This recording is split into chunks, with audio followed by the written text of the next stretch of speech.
lorsque la foi est là, elle te donne de l'avance sur ce que les yeux des hommes voient déjà. La Bible dit divinement averti. Non pas des choses qu'un voisin avait vues, mais des choses que l'on ne voyait pas encore. J'aime la précision sur le encore.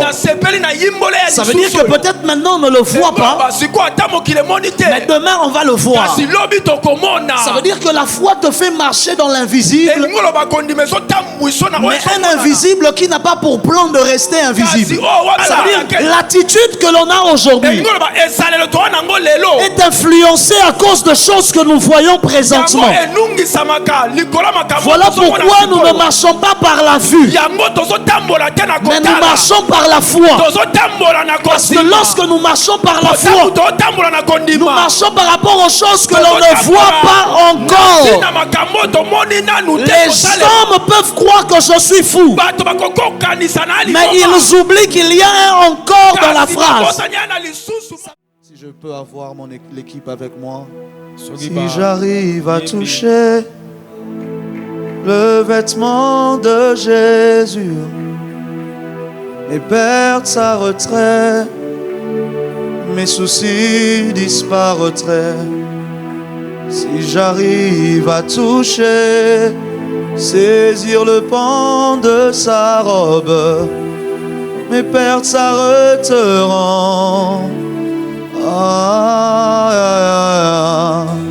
Si j'arrive à toucher le vêtement de Jésus, mes pertes s'arrêteront, mes soucis disparaîtront.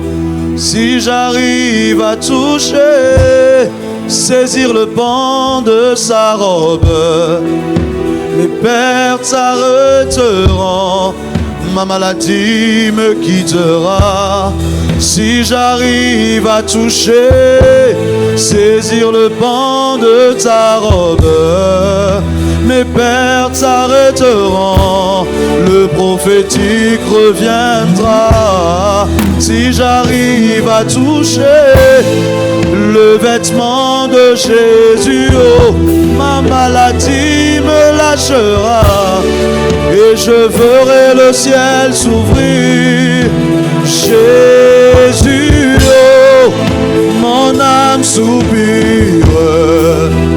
Aïe, aïe, aïe, aïe.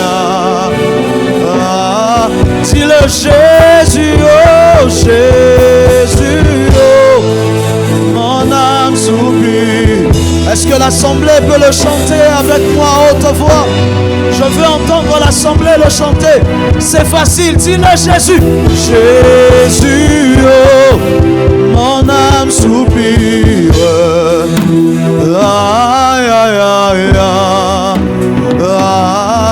Jésus, oh, Jésus, oh, mon âme soupire.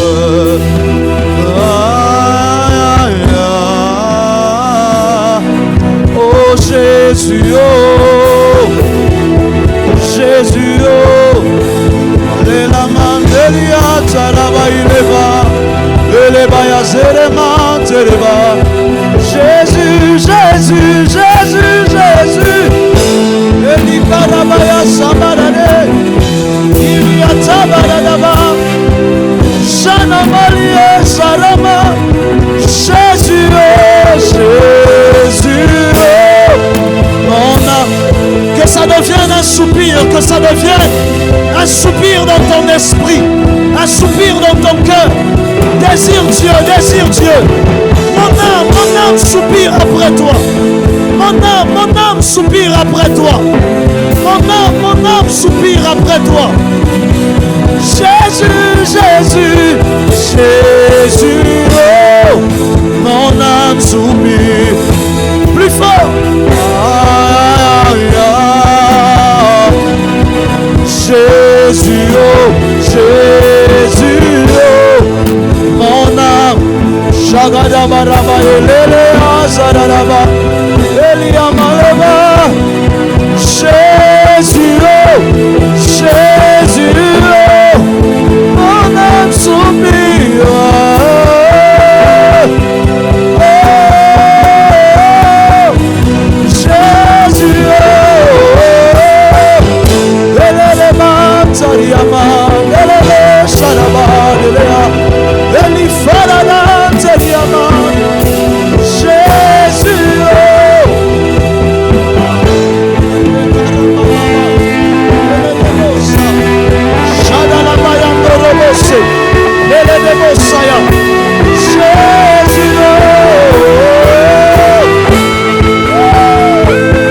Soupire, élève ta voix et soupire devant Dieu. Soupire, élève ta voix, parle à Dieu.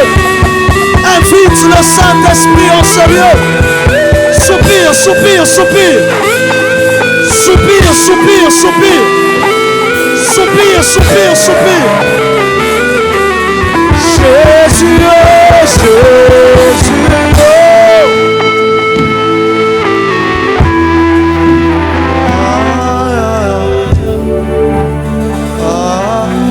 Jésus, mon âme soupire.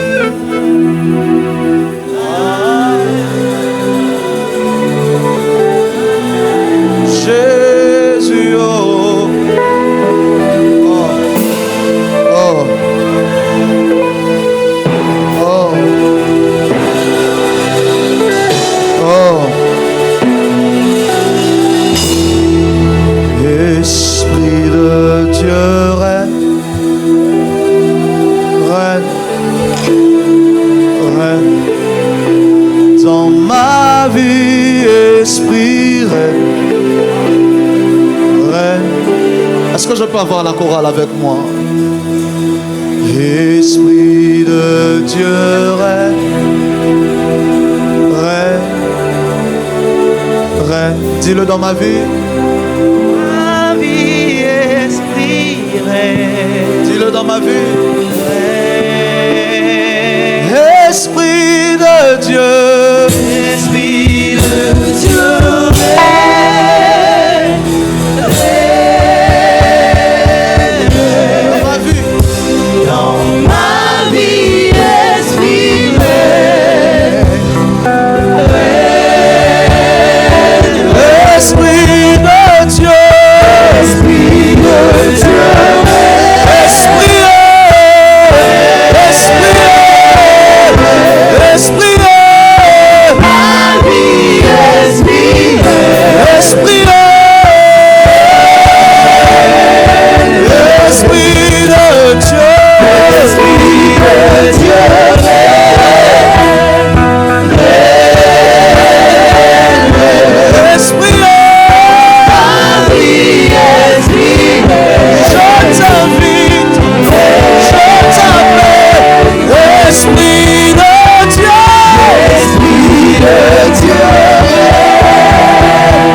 Jusqu'à ce que tu descendes, jusqu'à ce que tu descendes, Esprit de Dieu.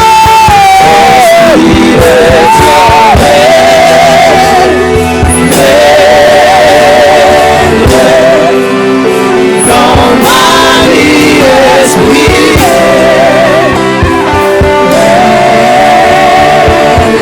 Esprit de Dieu.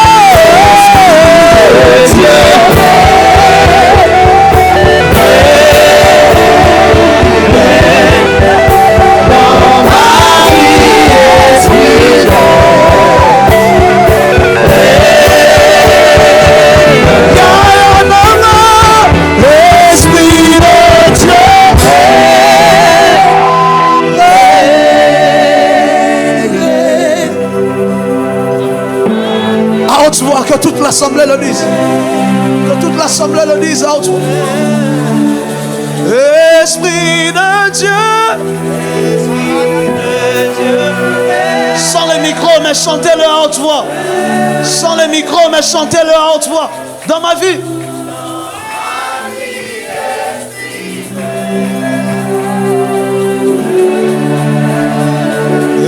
Esprit de Dieu,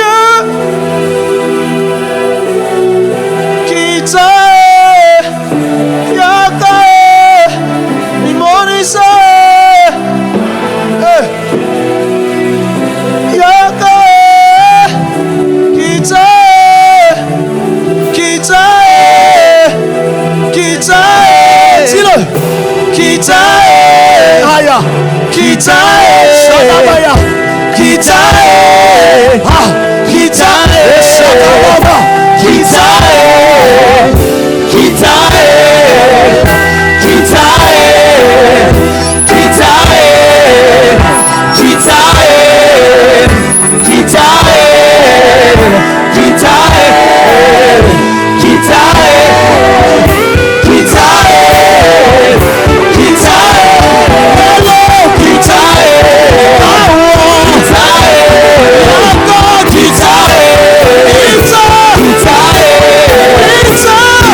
Je veux voir ce que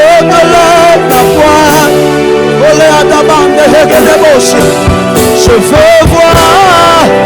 Je veux voir ce que l'œil n'a point. Dis-le avec moi, je veux voir. Je veux voir. Je veux voir. Je veux voir ce que l'œil n'a point vu. Fais-nous cela ta prière.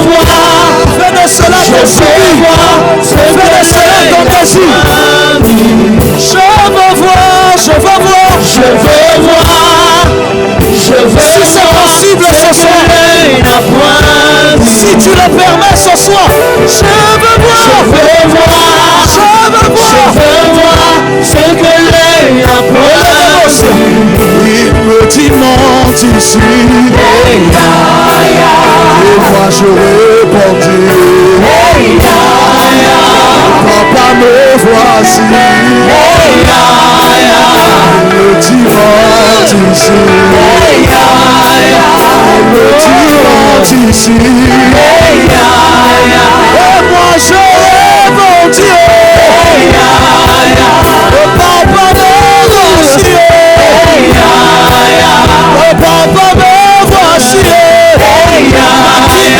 Papa me voici. Papa me voici.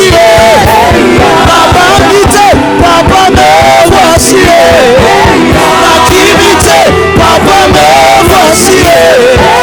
Papa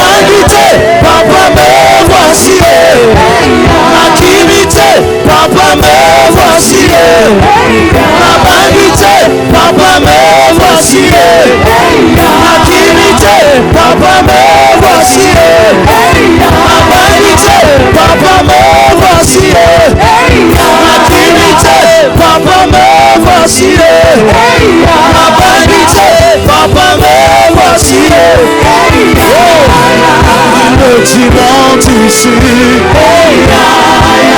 Il me dit monte ici.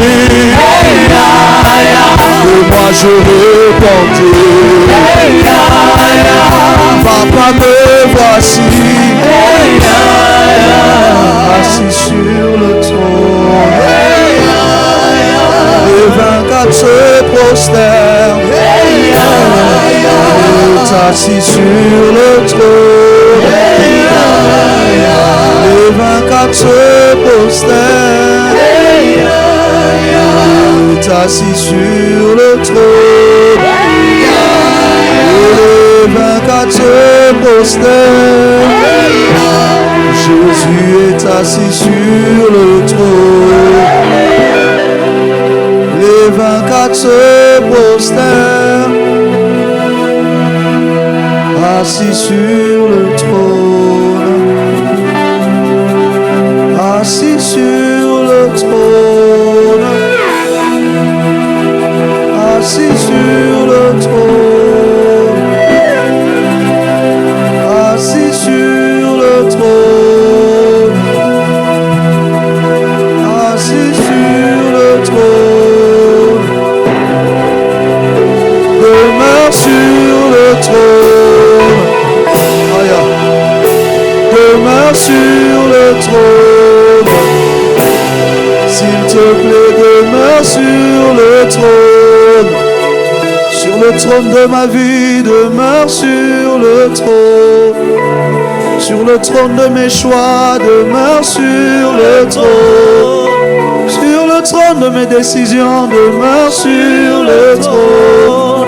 Sur le trône de ma volonté, demeure sur le trône. Sur le trône de ma vie, demeure sur le trône. Père, merci pour ce soir.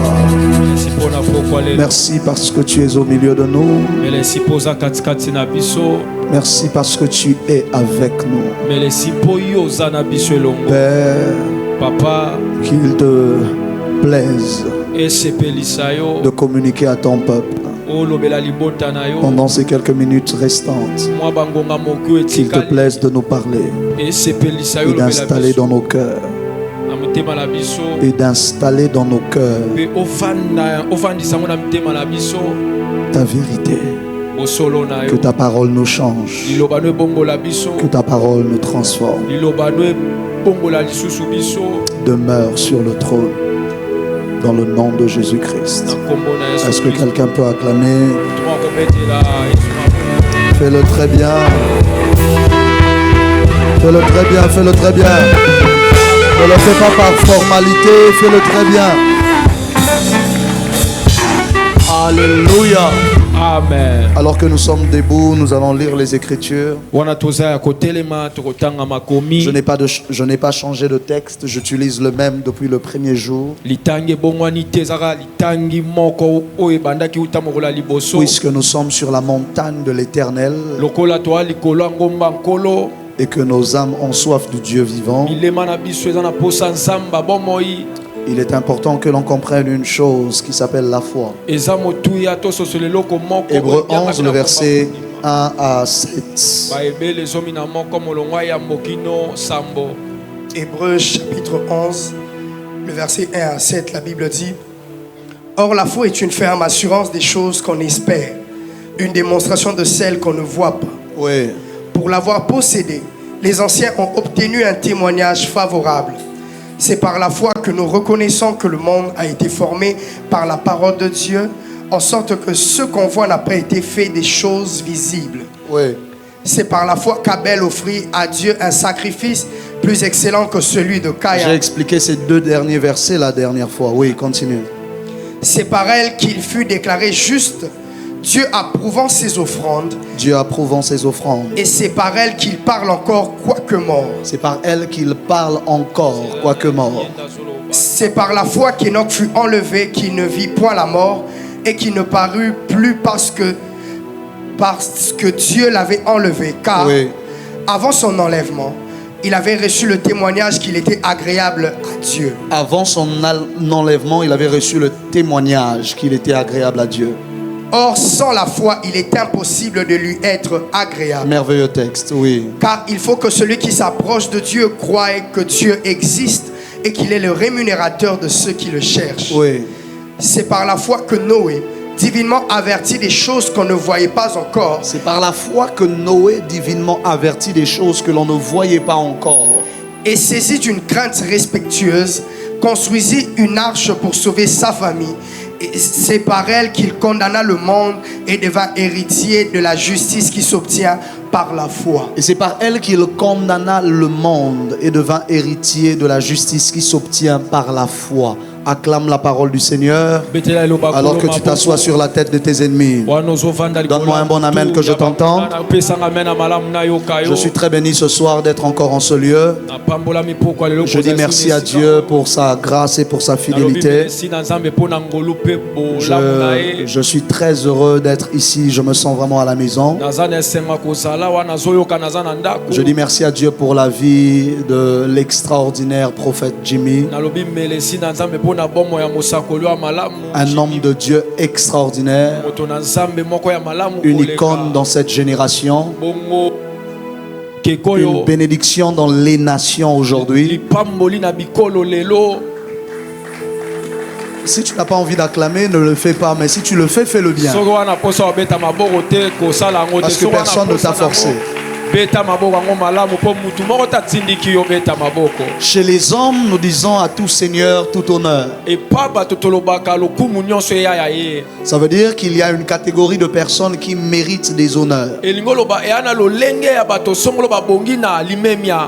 Jésus lui-même dit, un prophète n'est pas sans honneur si ce n'est que dans sa patrie. Ça veut dire qu'un prophète mérite d'être honoré. Mais la Bible ajoute aussi qu'il y a une catégorie de personnes dont la Bible parle et on dit qu'ils méritent un double honneur. Ça veut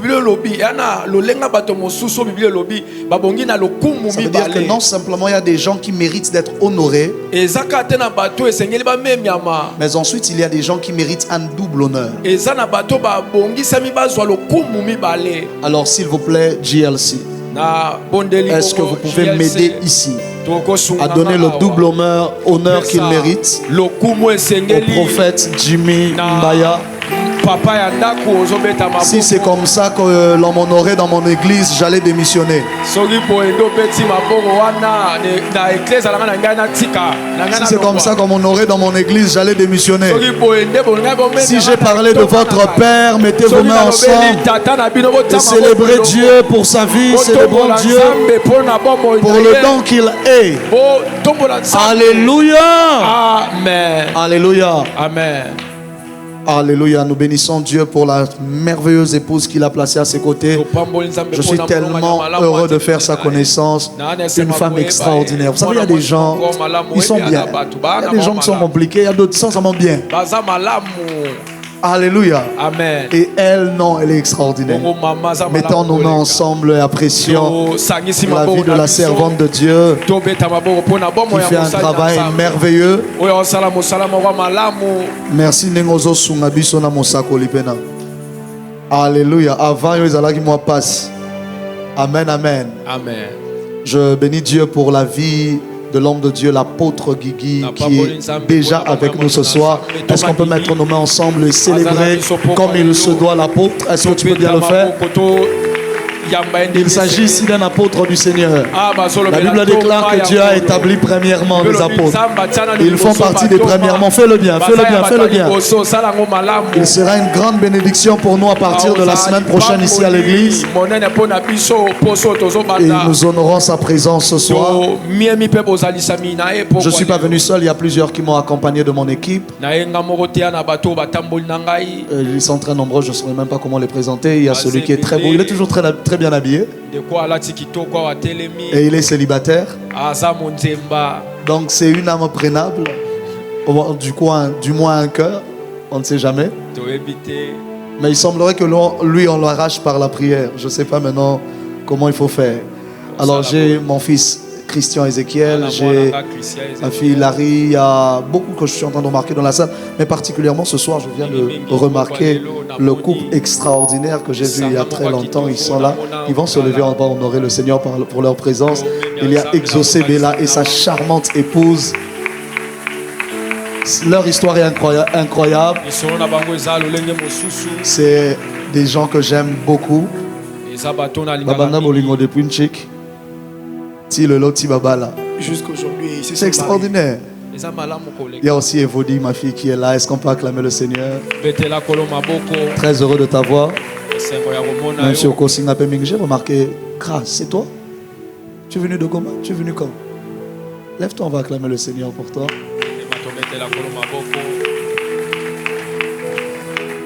Est-ce que je peux passer à la parole? Avant que je ne passe à la parole, tu étais là vendredi, tu as pris une enveloppe et tu aimerais la rendre rapidement. Si tu es là, tu as ton enveloppe avec toi que tu aimerais remettre ce soir. Venez avec très rapidement que je prie pour vous avant que je ne commence à donner la portion des Écritures que le Seigneur m'a mis à cœur. Très rapidement, quitte de là où tu es, viens avec ton enveloppe, viens avec ton sacrifice. Tu as pris un sacrifice ici vendredi. Déplace-toi, sentez-vous à l'aise. Priez votre chemin. J'aimerais prier pour vous.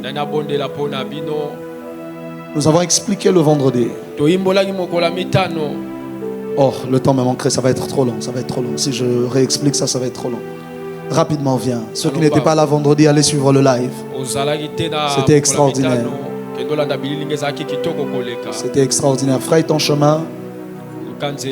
Fraye ton chemin. Si tu n'as plus l'enveloppe parce que tu l'as perdu, tu lèves la main, tu demandes au protocole de te remettre une autre enveloppe et tu viens avec cela. Je sais qu'il y a des gens qui ne savent pas bien garder les choses. Donc peut-être que tu as perdu l'enveloppe en rentrant. Lève juste la main et le protocole va te rendre une autre enveloppe. Sortez votre enveloppe, tenez-la dans la main et je vais prier pour vous. Père, dans le nom de Jésus, je prie pour ces hommes et pour ces femmes. De la même manière qu'ils ont été prompts à t'obéir, de la même manière qu'ils ont été prompts à honorer le vœu qu'ils ont fait devant toi, je prie que toutes les promesses qui sont sur leur vie, qui sont jusque-là restées sans exaucement, reçoivent des exaucements surnaturels. Accélère les processus d'accomplissement qui tardaient encore dans leur vie. Lorsqu'Abraham se présenta devant toi avec sa nourriture, après que tu aies mangé, tu as dit l'année prochaine à la même époque. Moi je prie pour eux différemment, oh Dieu. Je prie qu'avant la fin de cette année, que tu places dans leur bouche un témoignage particulier de ce que seule ta main est capable d'accomplir. Je bénis leur vie, je bénis leur famille, je bénis tous ceux qui leur sont chers. Au nom de Jésus-Christ, Amen. Déposez dans le panier le plus proche. Le premier jour, j'ai commencé à expliquer que hors sans la foi, il était impossible de lui être agréable, car il fallait que celui qui s'approche de Dieu croie que Dieu existe et qu'il est le rémunérateur de ceux qui le cherchent. La dernière fois, vendredi, j'ai expliqué que c'est par la foi que nous reconnaissons que le monde a été formé par la parole de Dieu, en sorte que ce que l'on voit n'a pas été fait des choses visibles, mais des choses invisibles, et que c'était par la foi qu'Abel offrit un sacrifice plus excellent que celui de Caïn. Que c'est par elle qu'il fut déclaré juste, Dieu approuvant ses offrandes, et que c'est par elle qu'il parle encore aujourd'hui quoique mort. Ce soir, pendant juste quelques minutes avant qu'on ne parte d'ici, je serai sur le verset 7. Je voulais prendre le verset 5, mais ça va être trop complexe et trop long. Je serai seulement sur le verset 7. La Bible déclare, c'est par la foi que Noé divinement avertit des choses qu'on ne voyait pas encore et saisi d'une crainte respectueuse construisit une arche pour sauver sa famille. C'est par elle qu'il condamna le monde et devint héritier de la justice qui s'obtient par la foi. Frères et sœurs, vous ne pouvez pas venir sur la montagne de l'Éternel s'il vous manque la monnaie du royaume que l'on appelle la foi. Vous ne pouvez pas vous présenter sur la montagne de Dieu si vous n'avez pas la foi. Et Hébreux 11 a été consacré à nous parler des œuvres, des actes posés par des hommes de foi. Parce qu'à la fin de tout, ce que les gens retiendront, ce n'est pas la qualité ou la quantité de votre foi. À la fin de tout, ce que les gens retiendront, ce sont les actes composés votre foi.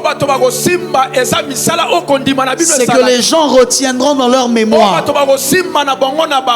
C'est que les gens garderont en mémoire. Ce que les gens n'oublieront pas et qu'ils raconteront. C'est ce que votre foi a été capable de vous pousser à faire. Si votre foi ne vous pousse à rien faire, ça veut dire qu'il n'y a pas de présence de foi. L'on reconnaît la présence de la foi non seulement par la qualité des paroles qui sont prononcées, mais surtout par la qualité des actes qui sont posés. Là où il n'y a pas d'acte, il n'y a pas de foi. Je suis toujours fâché contre les chrétiens parce que l'on a fait de la foi un ensemble de beaux discours de motivation, alors que la foi n'est visible que par les actes. La foi vient de ce que l'on entend. La foi est bâtie sur la puissance et elle est rendue visible par les actes. Romain dit, la foi vient de ce que l'on entend, ce que l'on entend vient de la parole de Dieu. Ça veut dire la qualité de la foi que tu as est produite par la qualité des choses que tu as entendues. Ce à quoi tu t'exposes me révèle la qualité de foi que tu peux avoir. Ne t'entoure jamais des gens qui ont toujours des discours négatifs. Ça finira par affecter ta foi. La foi vient de ce qu'on entend. Le problème, c'est qu'on entend du n'importe quoi. Et ainsi notre foi est chétive. Par exemple, l'un des problèmes que j'ai, je le cite souvent, dans la qualité de ce que l'on entend, parce qu'on entend des choses du genre réveille le Jésus qui est dans ta barre.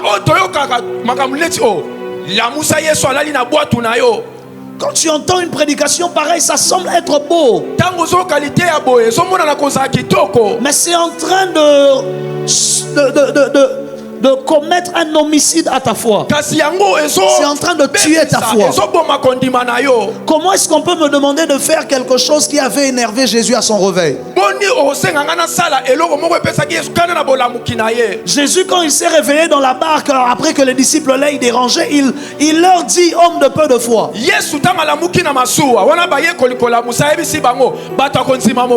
Mais on vient me prêcher, on me demande de réveiller le Jésus qui est dans ma barque. Alors que quand Jésus s'était réveillé, il s'était fâché contre ceux qui l'avaient réveillé, parce qu'ils ne pouvaient pas comprendre comment leur foi était tellement faible au niveau de penser qu'ils pouvaient connaître un naufrage alors que Jésus est dans la barque. Ils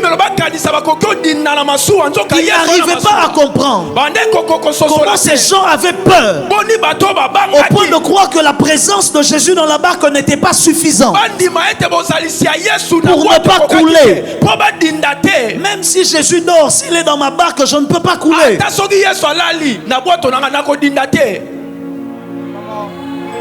Ton amen n'est pas arrivé ici devant. Ton amen n'est pas arrivé ici devant. Est-ce que je parle à quelqu'un? Si Dieu est là, je ne peux pas couler. Et si tu traverses les eaux, les eaux ne te submergeront point. Si tu traverses les flammes ne te brûleront point. La présence de Christ avec nous parfois ne nous empêche pas de traverser des épreuves, mais nous rassure la victoire au milieu des épreuves. Ton amen n'est pas arrivé ici devant. Pourquoi Dieu ne délivre pas Shadrach, Meshach et Abednego avant qu'ils n'entrent dans la fournaise ardente? Mais il attend qu'ils soient jetés jusqu'au milieu de la fournaise. Et c'est à ce moment-là qu'il apparaît au milieu de la fournaise. Parce que parfois Dieu veut faire comprendre à tes ennemis que le feu n'a pas le pouvoir de te détruire. Parce que parfois s'il te délivre avant que tu ne sois dans les flammes, il y a un jaloux qui dira Dieu l'a délivré parce que le feu allait le tuer. Il y a un jaloux qui risque de dire que tu es faible devant le feu. Il y a un jaloux qui risque de dire que ton Dieu n'était pas capable de te garder dans les flammes. C'est pour ça que parfois Dieu te laisse arriver au milieu du feu, afin que tes ennemis voient que même les flammes n'ont aucun pouvoir sur toi. La personne à qui je suis venu parler a raté le culte. Je déclare, je décrète et je prophétise. Je dis dans le nom de Jésus, peu importe les flammes que tu étais en train de traverser, que la main de l'Éternel te garde au milieu de ces flammes. Ces flammes ne te détruiront pas. Ces flammes ne te tueront pas. Ces flammes ne mettront pas fin à ta vie. Tu me donnes le plus grand des amens, ça tombe sur toi. Dis avec moi, avance prophète, et j'avance. Avance prophète. Et donc, oh, j'ai pas le temps. Et donc cet homme Noé, la Bible dit que c'est par la foi que Noé divinement avertit des choses que l'on ne voyait pas encore. C'est normal. C'est normal. Parce que le verset 3 nous avait déjà dit que c'est par la foi que nous croyons, que nous reconnaissons que le monde a été fait par la parole de Dieu, en sorte que ce que l'on voit vient des choses invisibles. Et Noé n'est pas averti des choses visibles. On dit divinement averti des choses que l'on ne voyait pas encore. Lorsque la foi est là, elle te donne de l'avance sur ce que les yeux des hommes voient déjà. Je répète ça. Lorsque la foi est présente, elle te donne la capacité d'être au courant en avance de ce que les autres verront demain.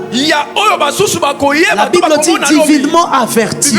Non pas des choses qu'un voisin avait vues, mais des choses que l'on ne voyait pas encore. J'aime la précision sur le encore. Ça veut dire que peut-être maintenant on ne le voit pas, mais demain on va le voir. Ça veut dire que la foi te fait marcher dans l'invisible, mais un invisible qui n'a pas pour plan de rester invisible. Un invisible qui a pour intention de finir par se manifester. La qualité de ton amen me dérange. dérange. Amen. Dis avec moi, avance prophète et j'avance. Avance prophète. Ça veut dire que lorsqu'on marche par la foi, on est averti à l'avance de ce qui doit arriver demain que l'on ne voit pas encore.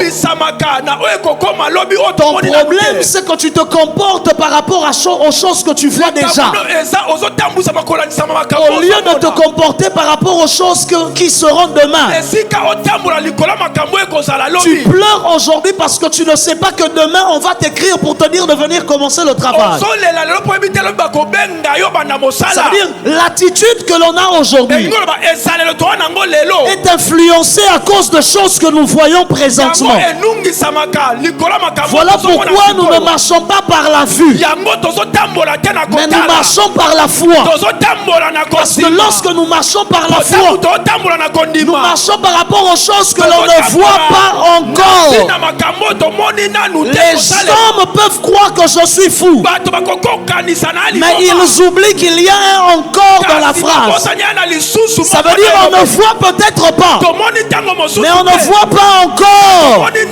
Ça veut dire à un moment donné, c'est que moi je croyais qu'on ne voyait pas, on va finir par commencer à les voir.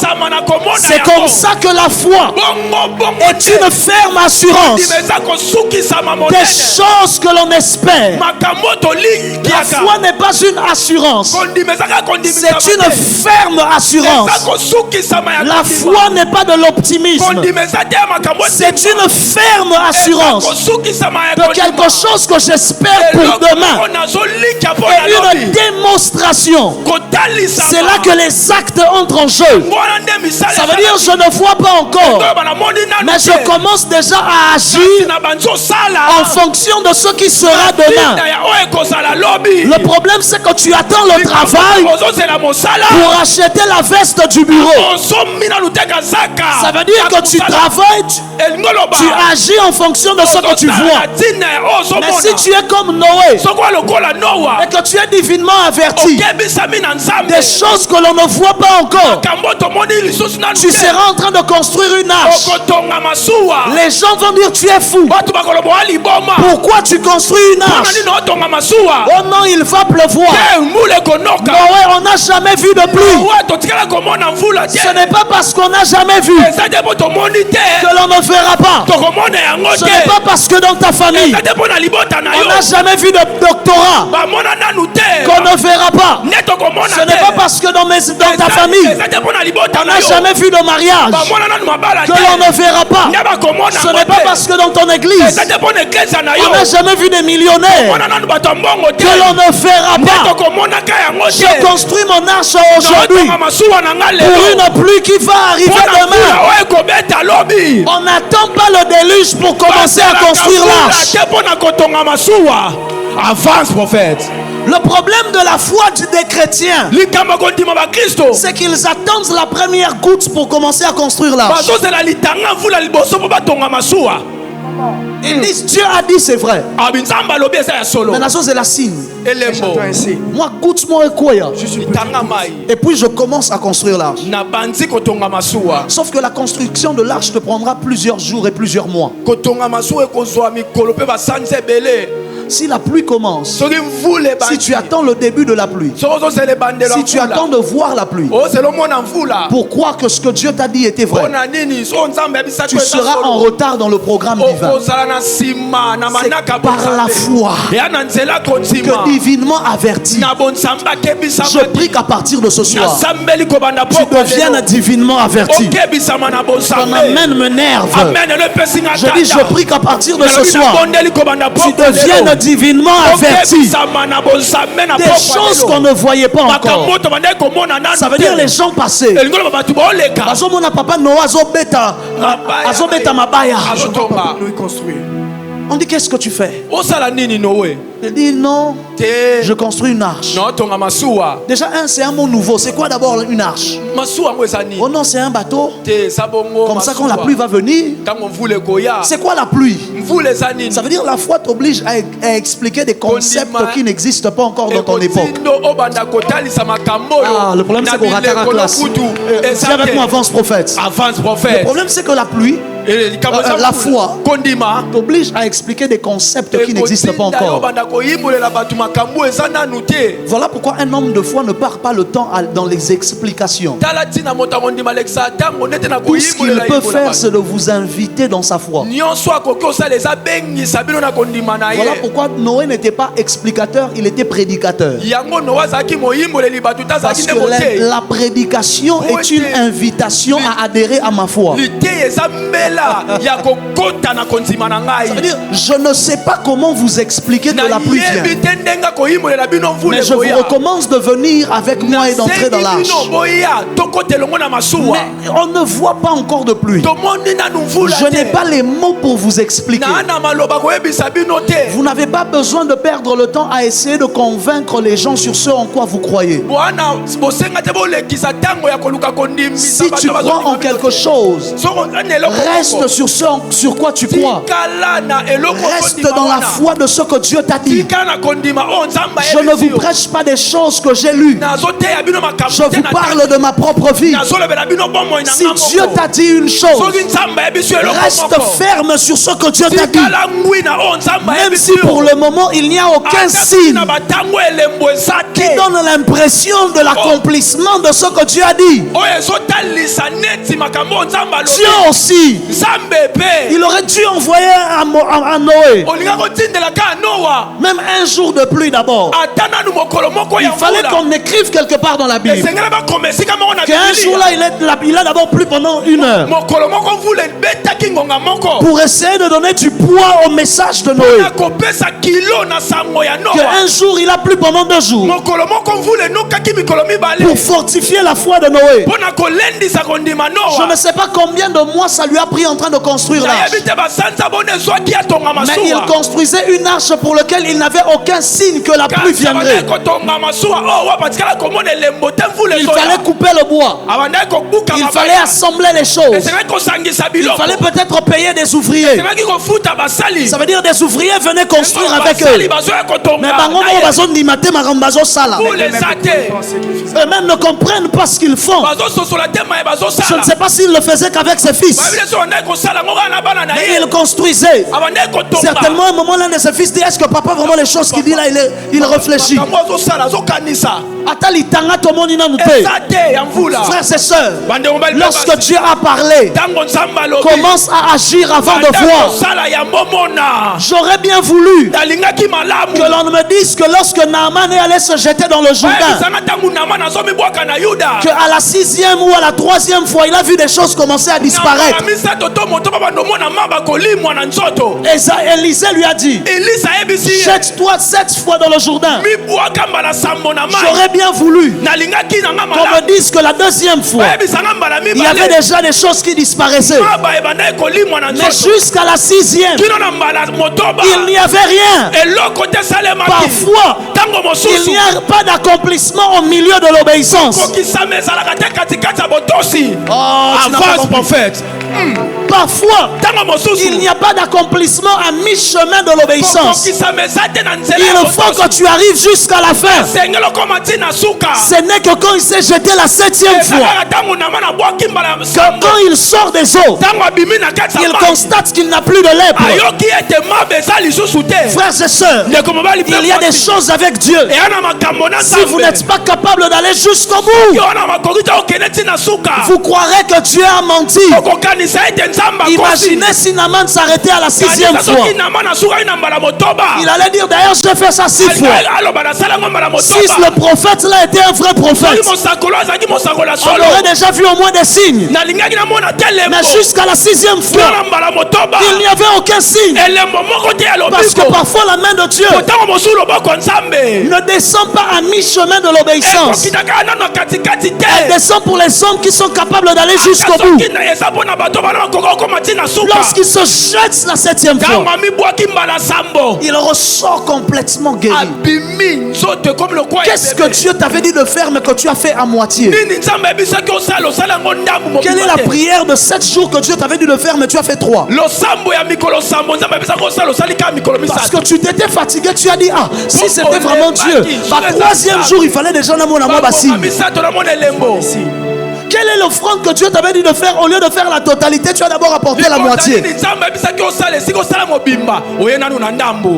tu as dit, bon, si c'était vraiment Dieu déjà, ça m'a dit déjà moi volonté. J'ai compris que Dieu n'agit pas lorsqu'on est encore à mi-chemin de l'obéissance. Tant que la foi n'a pas réussi à faire de vous un fou, elle ne fera pas de vous un roi. Oh, je répète ça, Si la foi n'a pas réussi à faire de vous un fou, elle ne réussira pas à faire de vous un roi. Noé, divinement averti, des choses que l'on ne voyait pas encore, et saisi d'une crainte respectueuse. La Bible dit construisit une arche. J'aurais voulu que l'on dise pour sauver le monde, on dit pour sauver sa famille. À un certain niveau de foi, il n'y a que la famille qui peut être repêchée. Parce que la Bible déclare: crois au Seigneur Jésus et tu seras sauvé, toi et ta famille. Parfois, notre foi ne se limite parfois, je dis parfois, ne se limite qu'au niveau de notre famille. Je prie que ta foi ne s'arrête pas à te sauver seulement toi de cette misère. Je prie que ta foi ne s'arrête pas à transformer seulement ta vie, mais qu'elle aille jusqu'à le faire pour ta famille. Ton amen n'est pas arrivé ici devant. Si tout le monde avait refusé de croire en la prédication de Noé, au moins il y avait sa famille qui était avec lui.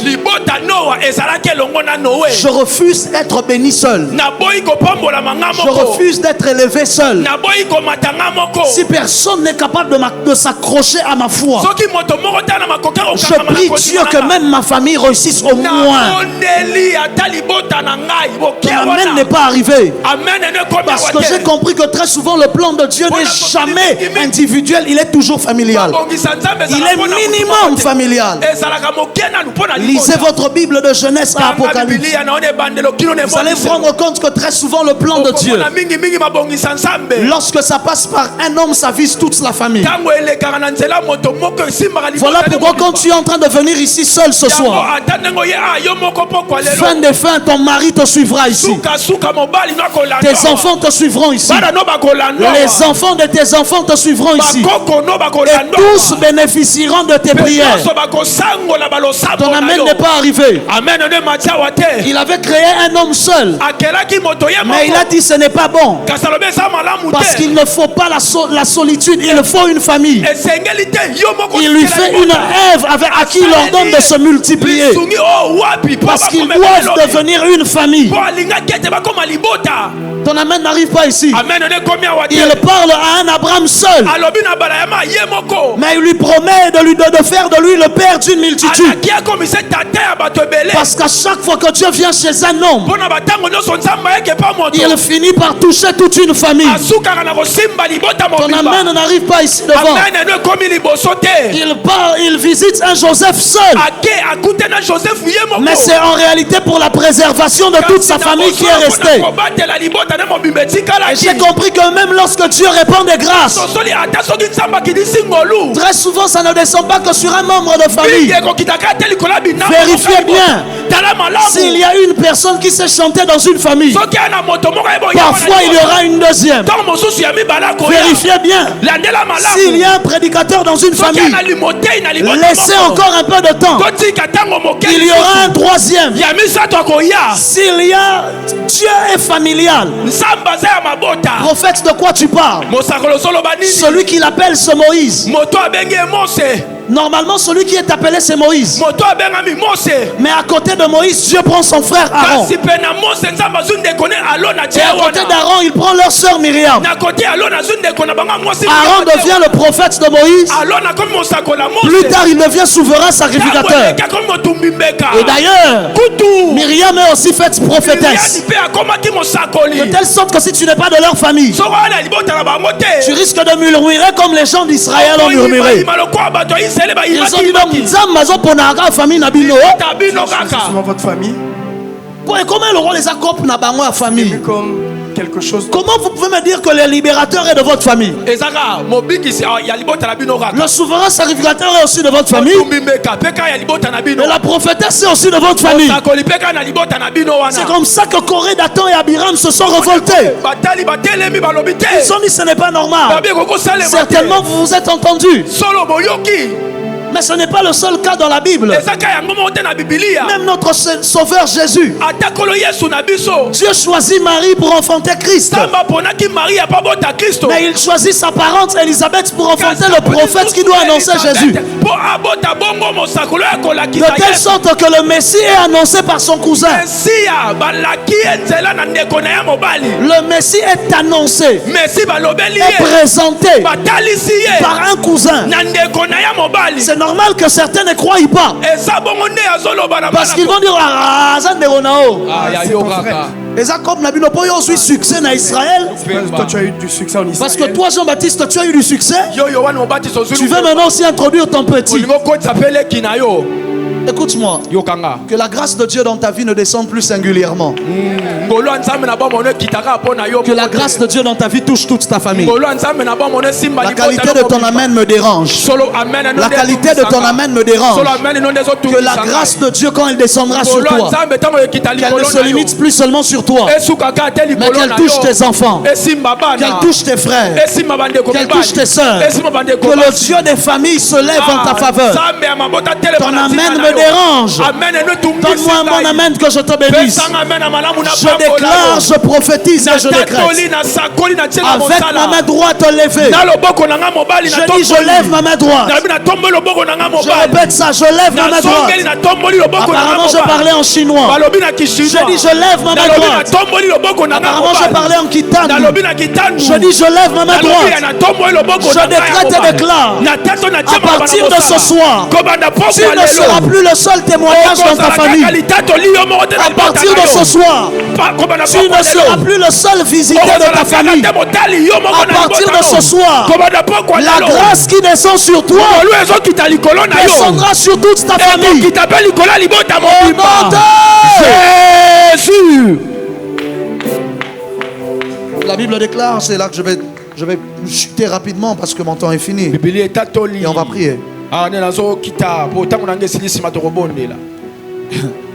Et la Bible dit que divinement avertit des choses que l'on ne voyait pas encore. Bref, il construit une arche et il sauva sa famille. Et la Bible dit c'est par elle qu'il condamna le monde.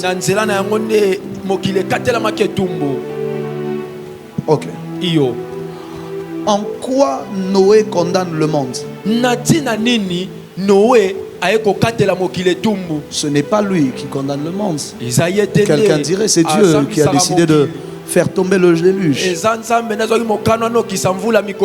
que c'est Noé qui a décidé de faire tomber le déluge? Et pourtant la Bible déclare que parce que Noé est entré dans l'arche, il a condamné le monde.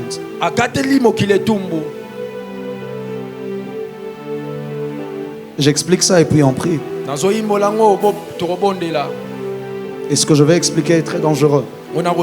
C'est très simple, mais c'est très dangereux. En quoi est-ce que le fait que Noé entre dans l'arche, il condamne le monde? C'est pas lui qui a demandé que le déluge descende. C'est pas lui qui était en colère contre la race humaine. C'est Dieu. Mais on dit que lorsque Noé entre dans l'arche, on dit parce que Noé a cru en cette parole, il a condamné le monde. Qui a étudié? Qui a étudié? L'école primaire minimum. École primaire seulement. Il arrivait des moments où vous arrivez en classe. Le professeur donne une interrogation. Le professeur église fort. Le professeur donne une interrogation. Et quand il soumet cette interrogation, les gens échouent en masse. Et parce que tout le monde a échoué, le professeur annule l'interro. Parce que ça n'a plus d'importance. Vu que tout le monde a échoué. Mais si par hasard dans la salle, pendant que tout le monde est en train de se plaindre, il y a 3 élèves au fond de la salle qui eux ont réussi à l'interro. Le professeur conclut. Donc c'était possible de réussir. À partir de ce moment, ce n'est plus la faute du professeur qui a posé un examen trop difficile. À partir de ce moment, ça devient la faute des élèves qui n'ont pas étudié.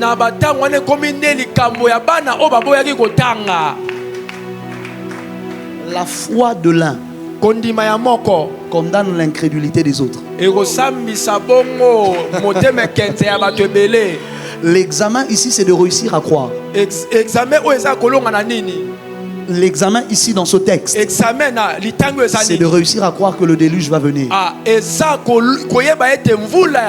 personne n'y croit. Mais malheureusement pour le monde, il y a un élève dans la classe. Il s'appelle Noé. Lui, il a cru. Ça veut dire qu'il a réussi à l'examen. C'est comme ça que la Bible dit, c'est par elle qu'il condamna le monde. Parce que la justice de Dieu ne peut pas permettre de condamner des gens si personne ne réussit à l'examen, parce que Dieu est juste. Dieu est juste. S'il n'y a personne qui réussit à se distinguer, alors la justice de Dieu refusera de manière catégorique. C'est comme ça que nous avons tous été condamnés. Pourquoi? Parce qu'à l'époque, il y a un seul homme. Et c'est comme ça que la Bible dit, par un seul, le péché est entré. Et à cause de lui, tous nous avons été condamnés. Parce qu'il était seul. Il n'y avait que lui et le prof. Mais là, il n'y a pas une seule personne. Il y en a plusieurs. Tout le monde n'a pas cru. Mais prophète, de quoi tu parles? C'est la conversation d'Abraham et de Dieu. Sodome et Gomorrhe. Abraham connaissant Dieu. Dieu dit, je m'en vais détruire Sodome et Gomorrhe. Il dit, ah mais Dieu. Et si tu trouves même 50 justes, est-ce que tu vas détruire la ville? Il dit, ah ok, si c'est 50, je ne veux pas détruire la ville. Et puis Abraham dit, bon. Si tu trouves même 20, 30, et puis descend 10. Dieu dit, bon, ok, je ne détruirai pas. Sauf que le nombre qu'il trouve est inférieur. Et alors, au lieu de sauver la ville à cause du nombre, il sauve juste le nombre et il détruit la ville. Parce que ce qui s'est passé au temps de Noé s'est passé au temps de Lot. Le nombre n'était pas suffisant pour peser dans la balance. Alors Dieu sauve juste le nombre et il condamne tout le monde. D'ailleurs, est-ce que vous savez que normalement, s'il n'y avait pas eu un seul événement, Sodome et Gomorrhe n'allait pas être détruit. Parce que Dieu avait agréé la prière d'Abraham. Vous allez lire dans vos Bibles. Genèse 19. Vous allez lire dans vos Bibles. Les anges arrivent. La Bible déclare qu'ils rencontrent Lot à la porte. Leur but était de se tenir sur la place de la ville pour observer, parce qu'ils étaient venus pour observer. Souvenez-vous. La Bible déclare, je suis descendu pour voir si ce que l'on m'a rapporté sur Sodome et Gomorrhe est vrai. Ils n'étaient pas venus détruire, ils étaient venus observer. Ça veut dire qu'ils descendent. Normalement, ils voulaient se rendre à la place de la ville. Les anges voulaient se rendre à la place de la ville pour observer. Mais la Bible dit que Lot les prend et il les emmène chez lui à la maison. Et parce qu'il les emmène chez lui, les anges ne peuvent plus observer. Voilà pourquoi ils y vont pour passer la nuit. Ils ne décident plus de détruire donc. Mais le problème, c'est qu'au milieu de la nuit, les gens de Sodome eux-mêmes viennent.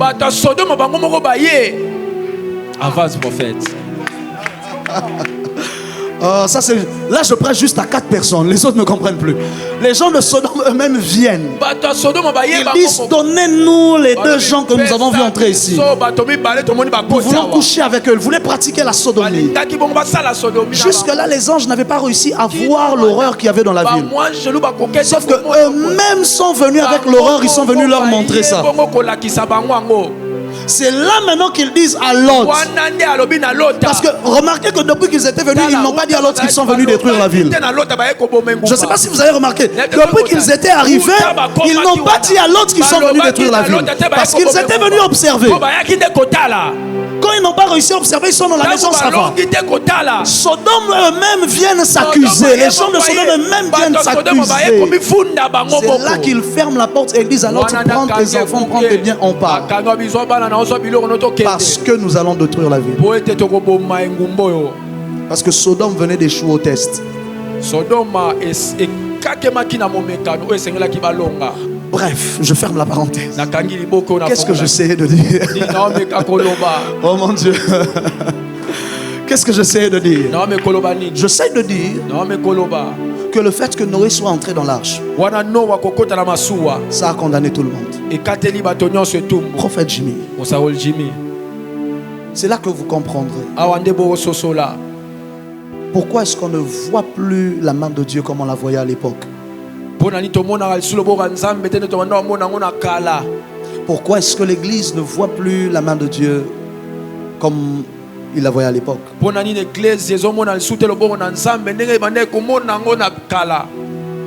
Parce que le sacrifice que nous n'arrivons pas à faire, et qu'on dit à Dieu c'est difficile, il y a quelqu'un qui l'a fait. Et à cause de sa foi à lui, d'être capable de faire ce sacrifice que nous n'en avons pas réussi à faire, ils nous ont condamnés.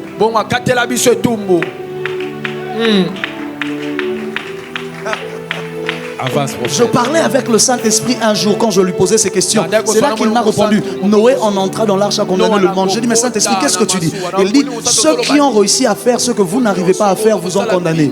Parce que quand vous allez venir chez le professeur pour dire que l'interrogation est difficile, attends, pour dire que l'interrogation est difficile, le professeur répond mais Kingandi a réussi. Ça t'est déjà arrivé, tu rentres à la maison. Attends, tu rentres à la maison. Et papa, tu ramènes un 0. Tu dis à papa, interroge salarié passe, c'est pas moi seulement qui ai réussi, c'est pas moi seulement qui ai échoué. Tu pleures, tu expliques à papa. Et quand papa veut te comprendre, et puis il demande, mais il n'y a personne qui a réussi dans la salle, tu commences à avoir du mal à répondre. Papa demande, mais donc, il n'y a personne qui a réussi dans cette salle. Tu vois, bon, il y a seulement tel. Ah, donc si tel a réussi, donc on pouvait réussir. Ça veut dire que cette personne-là t'a condamné. Ce qui nous condamne aujourd'hui, c'est la femme qui est entrée dans cette église JLC, qui ne lui restait que $300 pour payer son loyer, et qu'elle n'avait rien d'autre. Mais elle a eu la foi, elle est venue, elle a donné ça. Ça veut dire que le baromètre de la foi à la JLC devient cette femme-là.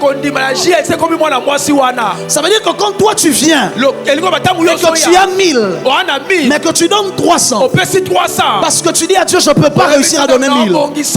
Dieu dit mais cette femme-là, elle était venue dans la même église, elle a donné tout ce qu'elle avait. Ça veut dire le baromètre, la mesure de l'examen de foi à la JLC devient la femme. Il n'y avait pas de problème dans ce culte-là. Jésus observait les offrandes normalement jusqu'au jour, au moment où une femme est venue et elle a donné les 2 dernières pièces qui lui restaient. Et Jésus dit, elle a donné plus que tout le monde. Ça veut dire, ces 2 pièces à elle qui lui restaient a rendu nul et sans effet les offrandes des autres. Mais c'est ça le problème. Mais c'est de ça qu'on a parlé quand je vous parlais d'Abel et Caïn. On dit que c'est par la foi qu'il a offert un sacrifice plus excellent. Ceux qui nous condamnent, ce sont les gens qui ont fait les 50 jours à sec sans rien boire ni manger, en train de vomir le sang. Mais que moi je revienne peut-être plus tard et que je dise à Dieu, je n'arrive pas. C'est ce qu'on appelle la grande nuée des témoins. Oh, le problème c'est que nous sommes dans un tribunal. Il y a une nuée, il y a des témoins. Apôtres, ceux qui nous condamnent, c'est que lorsque nous sommes en train de dire, je n'arrive pas à prier la nuit parce que j'ai sommeil. Dieu pense au révérend Espérance Makadi, qui a passé des années et des années, qui priait de minuit jusqu'à 5 heures, année après année. Ça veut dire le jour où toi tu viens dire je ne pourrai pas, Dieu regarde dans son livre, il se rend compte qu'il y a quelqu'un qui l'a fait. Il dit donc c'est possible. Si c'était impossible alors j'allais annuler l'examen. Mais malheureusement il y a quelqu'un qui a réussi à cet examen là. Ceux qui nous condamnent, ce sont nos pères qui ont réussi à faire des choses que nous on n'arrive pas à faire.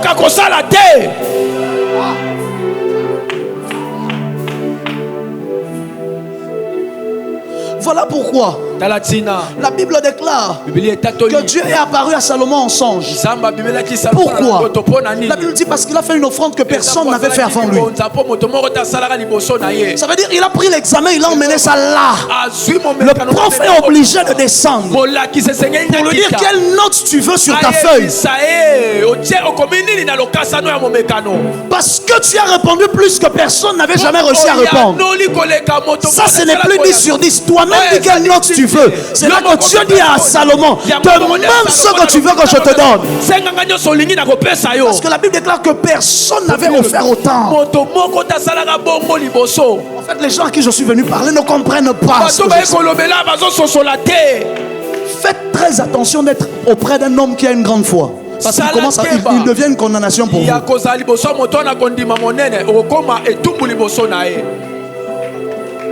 C'est comme ça, nous autres ici, nous sommes des condamnations pour les gens. Quand ils disent à Dieu, Seigneur, je n'arrive pas à prier, je n'arrive pas. Je dis, mais Ézéchiel, il avait encore 14 ans. Il avait encore 13 ans. Et il me cherchait. Et toi, tu as 30 ans. Tu as 35 ans.